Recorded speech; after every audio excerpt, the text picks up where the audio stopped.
मुंबई उपनगरातल्या टॉप 9 बातम्यांचा आता आढावा घेऊया।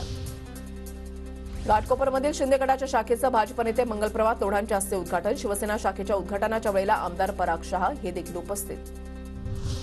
मुंबईत मालमत्ता कराच्या वसुलीचं लक्ष्य गाठण्यात महापालिकेला अपयश। 10 जणांकडे थकले 280 कोटी। मुंबईतील नालेसफाईच्या कामांचा मुहूर्त हुकला। कार्यादेश देण्यासाठी झालेल्या विलंबामुळे नालेसफाई लांबणीवर। नालेसफाईसाठी यंदा 292 कोटी रुपयांचा खर्च। कोस्टल रोडच्या एका मार्गाचं सोमवारी लोकार्पण। मुख्यमंत्री आणि दोन्ही उपमुख्यमंत्र्यांच्या हस्ते लोकार्पण केलं जाणार। ईव्हीएम मशीन विरोधात कल्याणमध्ये सोमवारी संयुक्त मोर्चा निघणार। माजी न्यायमूर्ती बीजी कोळसे पाटील, माजी मंत्री राजेंद्र पाल गौतम यांच्या नेतृत्वाखाली मोर्चा निघणार। येत्या मंगळवारी कल्याण डोंबिवलीमधला पाणीपुरवठा बंद राहणार। मोहिली जलशुद्धीकरणाच्या देखभाल दुरुस्तीसाठी पाणीपुरवठा बंद ठेवण्याचा निर्णय। पश्चिम रेल्वेतून विनातिकीट प्रवास करणाऱ्या प्रवाशांकडून 157 कोटी रुपयांचा दंड वसूल। रेल्वे प्रवाशांकडून विनातिकीट प्रवास करणाऱ्या प्रवाशांची धरपकड सुरू।